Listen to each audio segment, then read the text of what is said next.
ADHD and burnout. It's one of those titles, isn't it, where everybody might think, well, I feel overwhelmed and it all gets too much for me sometimes.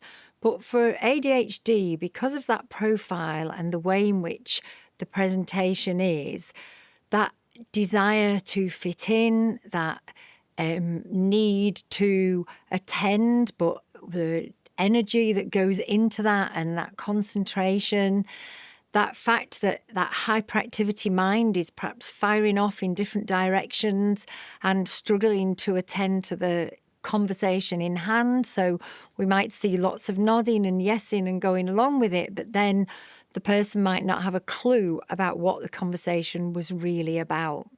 And so when that's happening a lot and you feel like you're not quite picking up what's going on and you're getting things wrong a lot of the time, and you're also physically very active and sleep patterns might be different, then all of those factors, if not managed and helped and supported, can end up that actually someone feels overwhelmed to the extent of burnout. And burnout is when really we just close down and we can't interact, we can't feel like we want to engage or get involved in anything that's going on around us.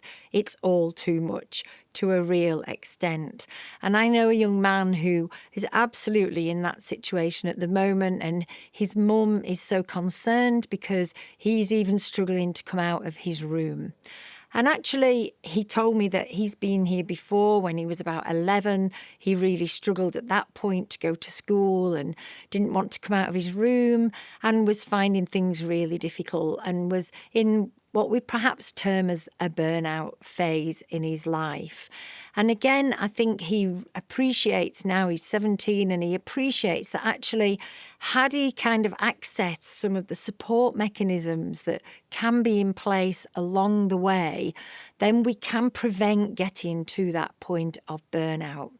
And there's a lot of research as well around medication and how hormones and puberty and development in that teenage years can actually impact on how medication is effective as well. So if you've got a young person who has medication for their ADHD, then it's worth also just checking in on where you're at with that. And then ways of avoiding burnout is really encouraging our young people to continue accessing things that might be supportive to them and reminding them that actually everybody has ways of helping them to get through their day. We just perhaps aren't so open about it, or we don't necessarily hear about it. And everyone's got ways of helping them to remember things. And I know some young people who even a young lad actually just puts a stone in his pocket when he goes out to college to remind him that when he gets back, he's going to be laying some gravel and helping his dad with his landscaping business. So just helping to kind of make those connections with times that you know are going to help you to feel calm, are going to help you to feel less overwhelmed, and just are going to be significant anchor points for connecting with times that will reduce anxiety and hopefully help prevent getting to that point of burnout. And thinking about how we're communicating our feelings.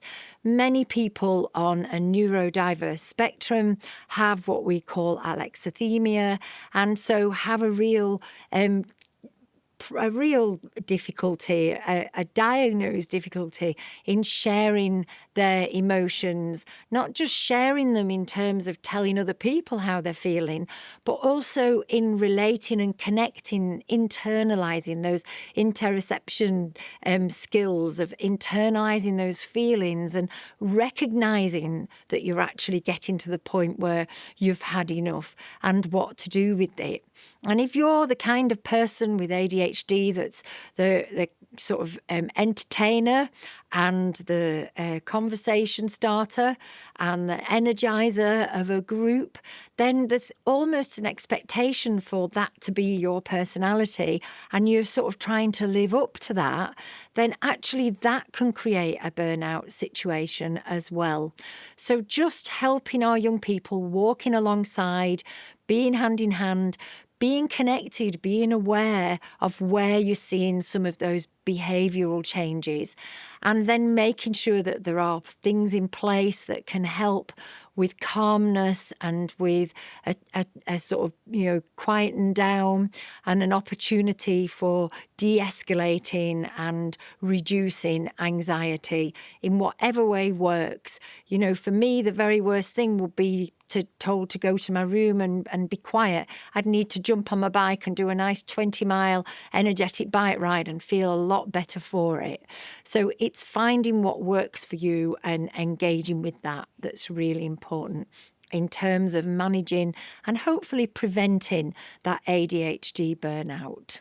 So I hope there's something there that you just think you could try or connect with to help if you are feeling that your young person is heading towards a point of exhaustion and burnout.